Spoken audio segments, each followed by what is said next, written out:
आवाज की दुनिया के दोस्तों, कल जब संजय को उसके पिता द्वारा बताई हुई चड्ढा की लड़की की सारी बातें जब उसने सुनी और संजय ने जो जवाब दिया अपने पिता को, उसने भी बड़ी ध्यान से सुना। उसके एक एक शब्द को उसने समझा। समझने के बाद में उसने संजय से कहा कि संजय, चीज क्या है कि तुम लोग अभी इतने खुले दिमाग के हो, तुम लोग आज की सोचते हो, तुम लोग भविष्य में क्या होने वाला है उस बारे में तुम लोग नहीं सोचते, न उस पर ध्यान देते हो। लेकिन हम लोग जो थे, हमारा जो उस समय का जो समाज था वो काफी एडवांस था। बीच में संजय ने टोक के कहा कि पापा आप ये बात कैसे बोल रहे हो कि आपका समाज उस समय काफी एडवांस था। बोला मैं इसलिए बता रहा हूं, आज से सैकड़ों साल पहले ताजमहल बनाया गया और वैसा आज के जमाने में कोई बना सकता है। दूसरी चीज और बताओ तेरे को, जयपुर में जो आमेर का किला है, शहर से काफी ऊंचा है वो, और वहां पे तालाब भी बनाया हुआ नहाने के लिए रानियों का। बड़ी बड़ी मतलब कि उसने रास्ते बनाए हैं, उसमें हाथी तक जाते थे, बड़े बड़े दरवाजे बनाए हैं।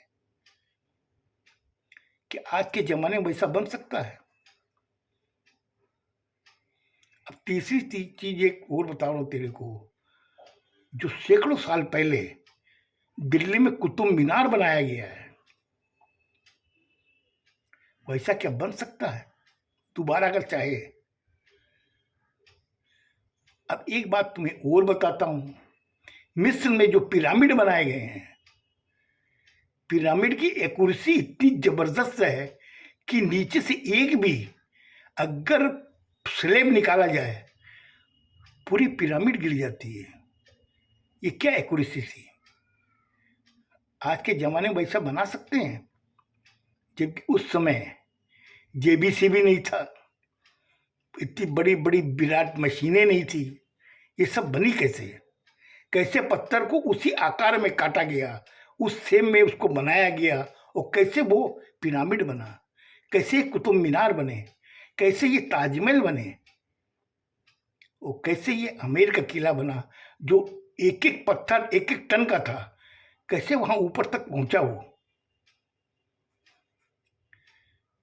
अब ये जो बातें मैंने तुम बताई, इससे तुम ये बताओ कि क्या आज का समाज से एडवांस है या उस समय का समाज एडवांस था?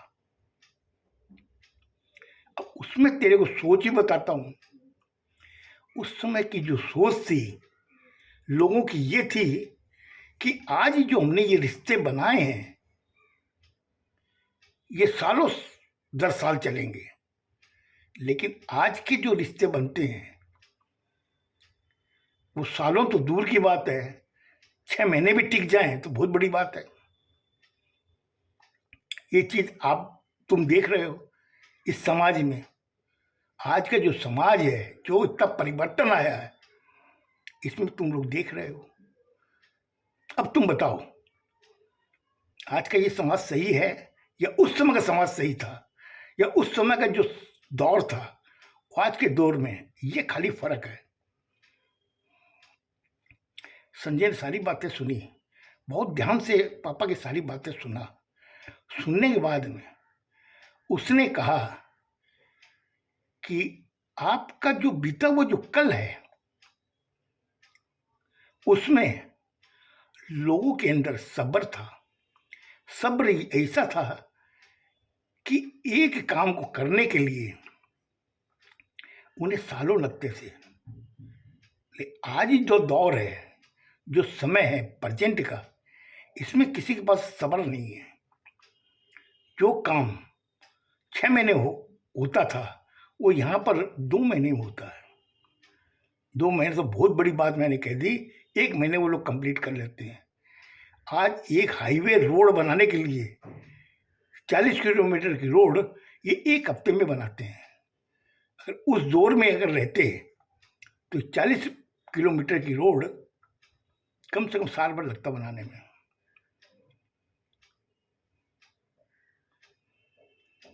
संजय के बाप ने कहा कि बेटा बेटा तुम ये जो उदाहरण दे रहे हो, उस समय वो साधन नहीं थे। बोले पापा साधन का आड़ मत लीजिए, अगर साधन नहीं थे तो ये आमेर का किला कैसे बना, ये कुतुब मीनार कैसे बना, ये ताजमहल कैसे बने? साधन तो जब नहीं थे तो ये बने कैसे?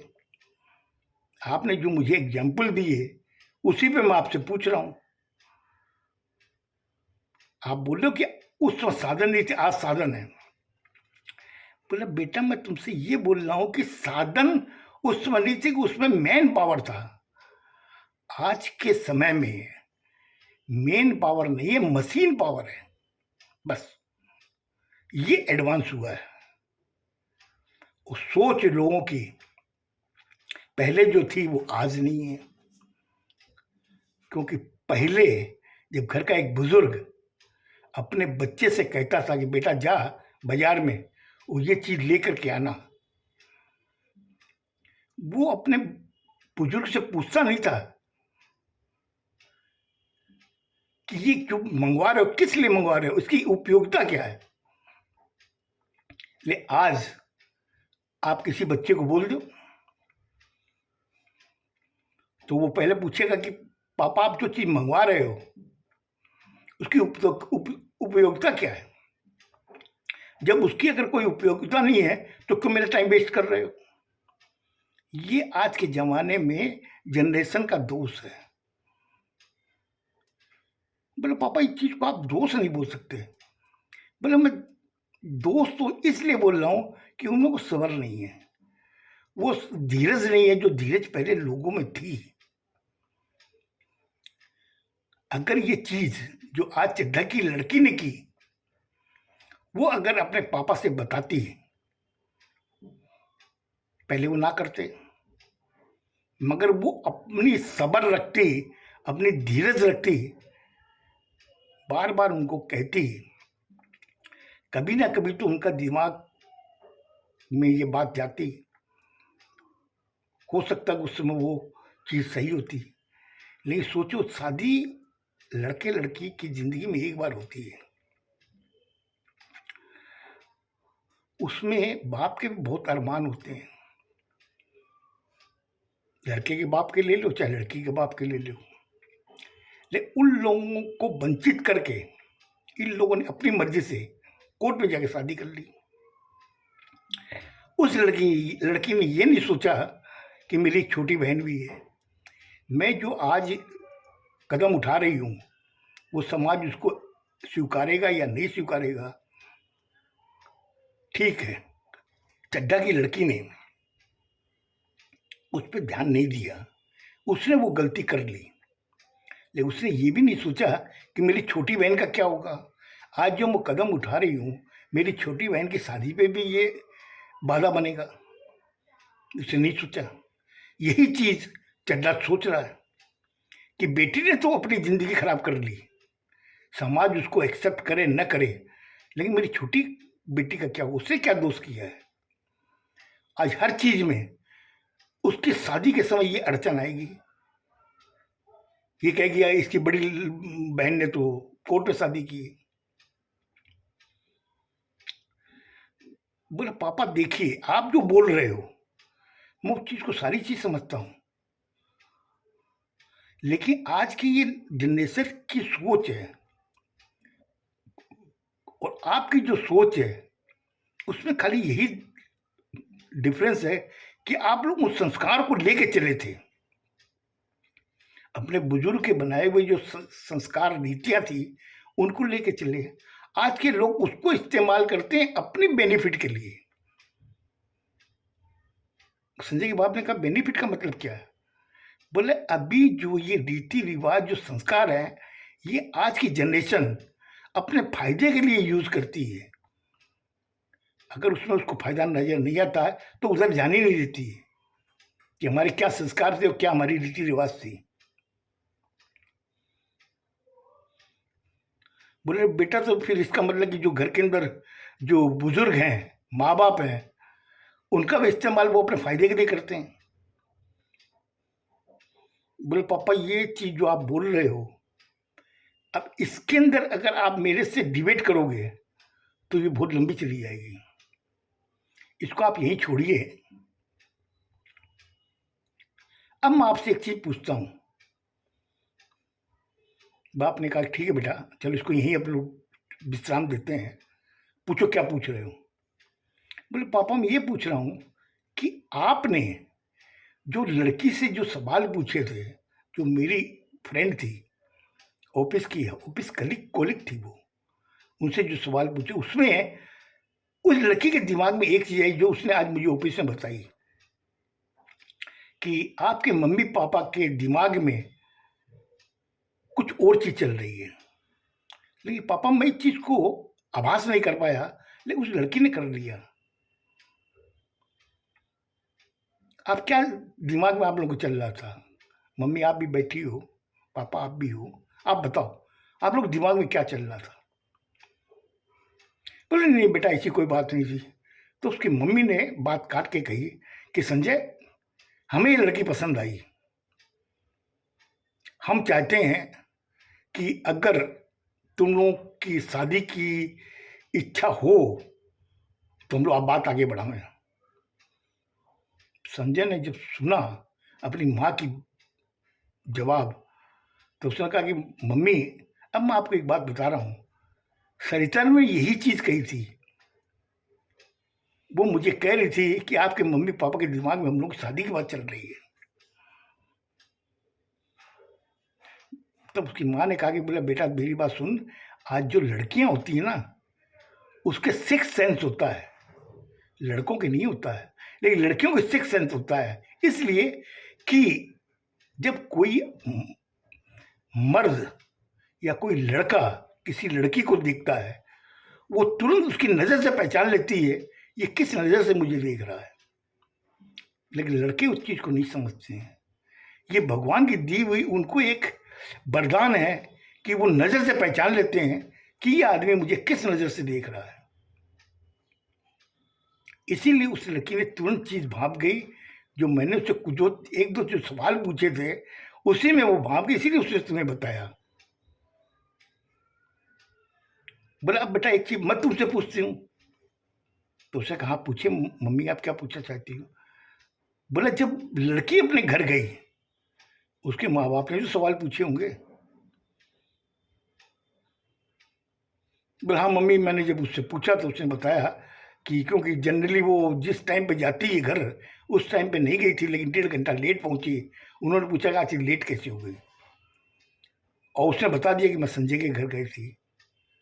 उन्होंने जो सवाल पूछे तो जब उसने मुझे बताए तो मैंने कहा कि तेरे घर में भी तो यही सेम चीज चल रही है, जो तू बता रही है कि तुम्हारे मम्मी पापा के दिमाग में ये बात है, तो तेरी मम्मी पापा ने जो पूछे उसमें क्या ये बात नहीं आ रही है क्या?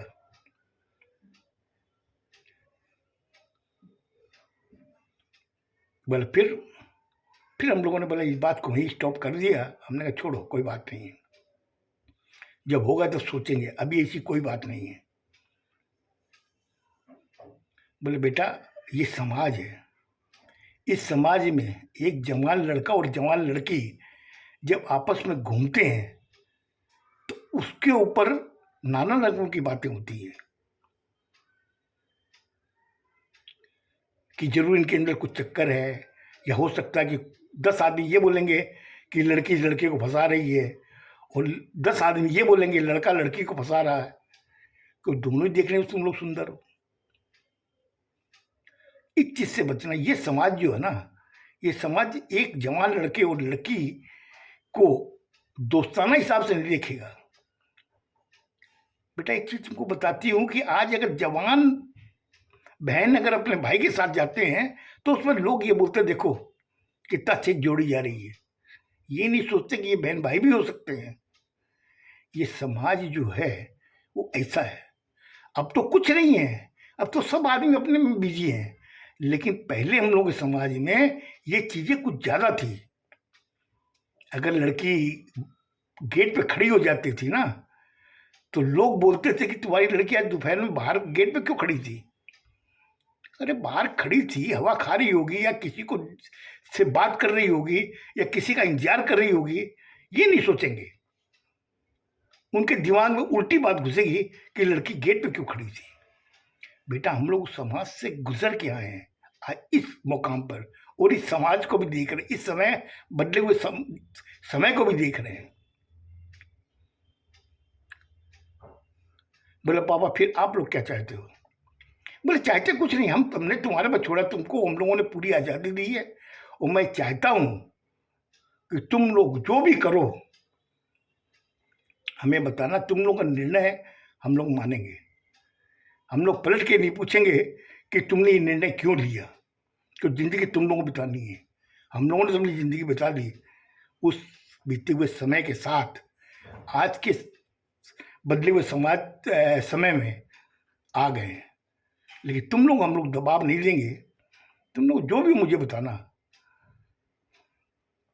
काफ़ी देर आपस में बातें होती रही, तो बाप ने एक ही बात कही, बोले बेटा मैंने तुम्हें इस पोजीशन में लाने के लिए मैंने बहुत मेहनत की बेटा, और मैं ये चाहता हूं कि मेरी मेहनत जाया न जाए। अपने पापा का हाथ पकड़ा, पकड़ कहा कि पापा आपने जो हमें संस्कार दिए हैं, उस संस्कार के विरुद्ध हम लोग की जाने की हिम्मत नहीं है। हम लोग जितने भी एडवांस हो जाएं, जितने भी डिपेंडेंट हो जाएं, लेकिन इन संस्कारों के विरुद्ध हम लोग नहीं जा सकते।